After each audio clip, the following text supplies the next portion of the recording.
Okay, welcome to the last one for this week. So this is some new stuff. This is a crazy book called Modus Novus, written by a gentleman, Lars Edlund, and studies in reading atonal melodies. So this will prep us, this will have a series of exercises that are designed to get us ready to sing anything out of a key.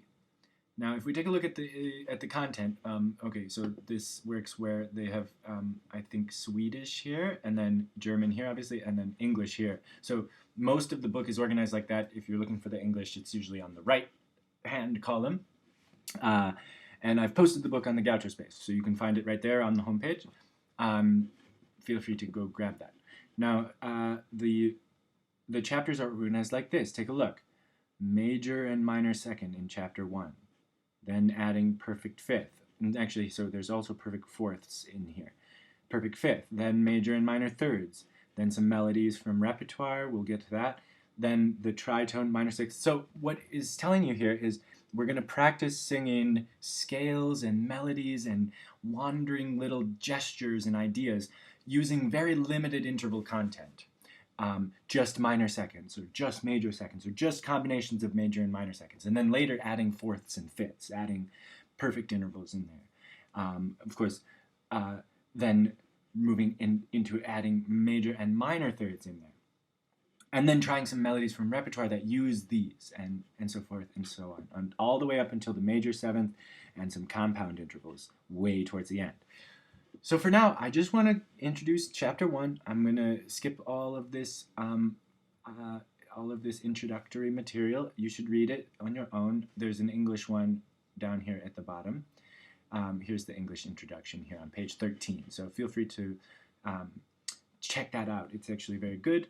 Now, here is the proper beginning of chapter 1, page 17. And here we see our first music in the book. What is our first music to sing? Well, look at this. E, D sharp E, F, F sharp, E sharp.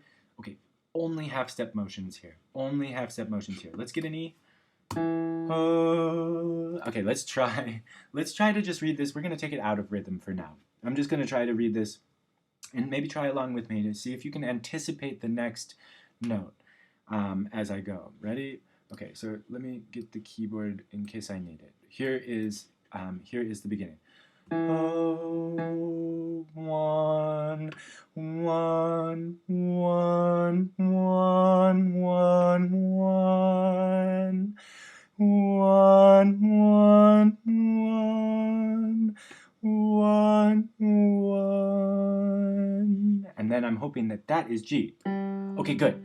Oh, yeah, so practice that a few times. See if you can do that like I just did with giving yourself the first note. Try and get all the way through to the last note, G natural, and then check, did I make it? Okay, let's listen to it once on the keyboard. Oh, one, one, one, one, one, one, one, one, one. Great. So that was a little bit closer to the actual rhythm. I'm, of course, not too concerned about rhythm here. I think the main thing to practice here is chromatics in greater or lesser degree, as it says right here. Chromatics of a greater or lesser degree. What's the greater degree? Well, that's going to have whole steps. So if we start... Now, if we start this second one, we'll notice that there's a mix here of E to D is a whole step, but D to C sharp is a half step. A flat to G flat is a whole step, but G flat to F is a half step. So it's going to come mix and match, greater and lesser degree of chromatics. They mean whole step and half step. So if we sing this one, let's sing this one in a moment. But first, I want to take a quick moment to anyone who's watching who isn't familiar with why I'm singing 1, 1, 1, 1, 1, 1, 1, 1, 1. Okay, so I have this method of that I recommend for singing atonal or melodies that don't have a central pitch, melodies that don't have a major or minor tonality at all, but really just wander, one could say aimlessly, through intervals. And that's what we have here to practice. Well, when we have such a thing, I want to sing the interval size of each note I'm singing. So I get used to the feeling of a 1. And what's a 1? Well, a 1 is a 1/2 step. 1/2 step between E and D sharp. So if I start on E, I'm going to say oh, because I haven't sung anything yet. So that's the first one.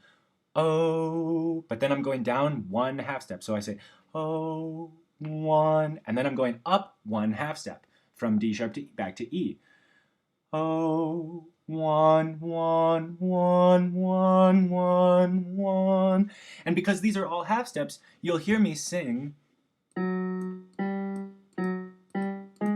1 for each of these. Well, you'll hear me sing 1 for each of these half steps. But now that we have whole steps, I'll ask for a difference. I'll ask you to try to sing starting on G. Oh. Well, a whole step, a major second between G and A, for example, is 2 half steps, as you can see on the keyboard here. Oh, 2. So we'll sing 2. Okay, so we'll combine 2 and 1s here. So this will be oh, 2, 1, 2. Okay, this is out of time. Let's just try that one again. See if you can get oh, 2, 1, 2. So try that again. Oh, 2, 1, 2. And notice the feeling. I think it's so important. Notice the feeling of the A flat that sits in between the first 2 notes, G and A, then A flat. So you're moving back, you're moving down a whole step, but you're also squeezing the note that you haven't sung yet in between these 2, right? G and A flat. So, oh, 2, 1, 2. Let's keep going. Oh, 2, 1, 2, 2, 1, 1, 2, 1, 2, 1, and hopefully that's E. Oh no. Okay, so that's why you always have to check at the end. Where did I go wrong? Let's try. I think I got 0, 2, 1, 2 right. 0, 2, 1, 2, 2, 1. Good. 1, 2. I'm not getting big enough with my notes. So this is very challenging, even for me. I mean, I'm not like some kind of genius. I just mean that like I've been doing this for a while, and I still have problems separating the whole steps and the half steps here clearly. Let's practice this again.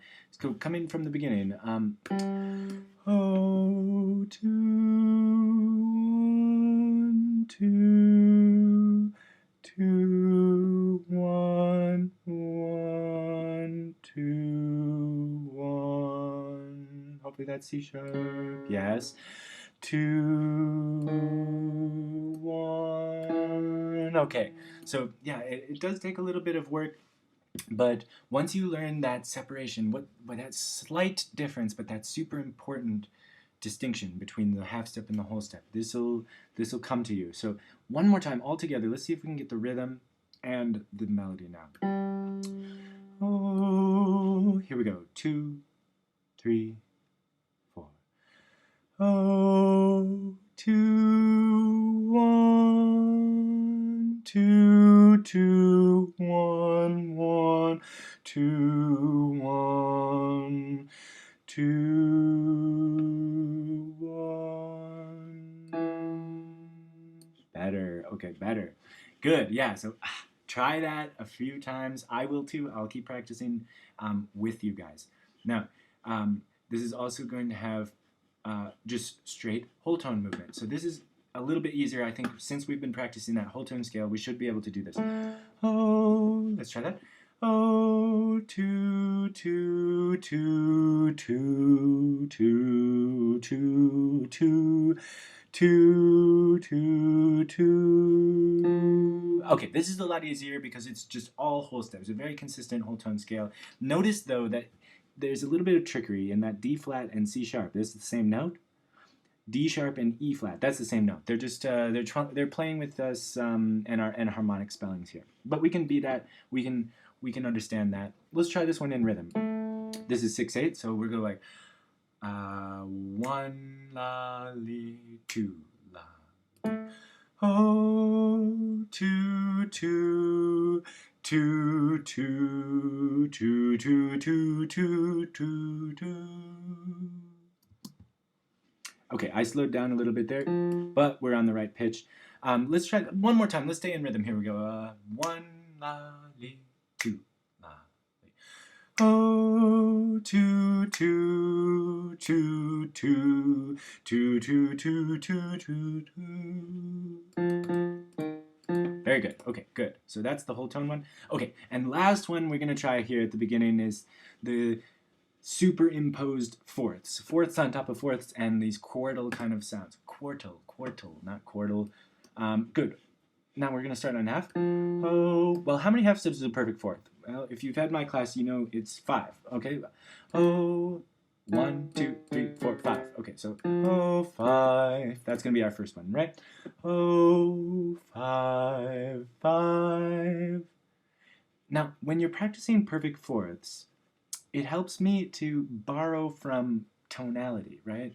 We're going to think do, sol, do, but then we have to change key very suddenly. Sol, do. That's going to get us our next perfect fourth, right? And then we go down a half step, oh, 2. And then we have to go do, sol, do. And then very quickly, sol, do. Okay, so I would recommend that. Try a sequence of fourths where you go, pick a random note, I don't know, oh, and then go up from sol, do, oh, 5, oh, sol, do, oh, 5, sol, do, oh, 5, sol, do, oh, 5. Okay, and we'll eventually run out of range, but that's why this melody has us going up and down, and moving also every now and then by a whole step. Okay, now returning to this melody in particular, after practicing our stacked fourths like that, we start on F. Oh, sol, do, right? Oh, 5. Let's try it all on interval singing, okay? This one, with the 16th, we'll just, I'm not too worried about the rhythm. We'll just do it a little faster than the other ones. But here we go, nice and slow on these ones. 2, 3, 4. Oh, 5, 5, 5, 2, 5, 5, 5. And then we check our D flat. Good. Okay, so yes, that one worked out too. Trust me, I'm happy when I get there.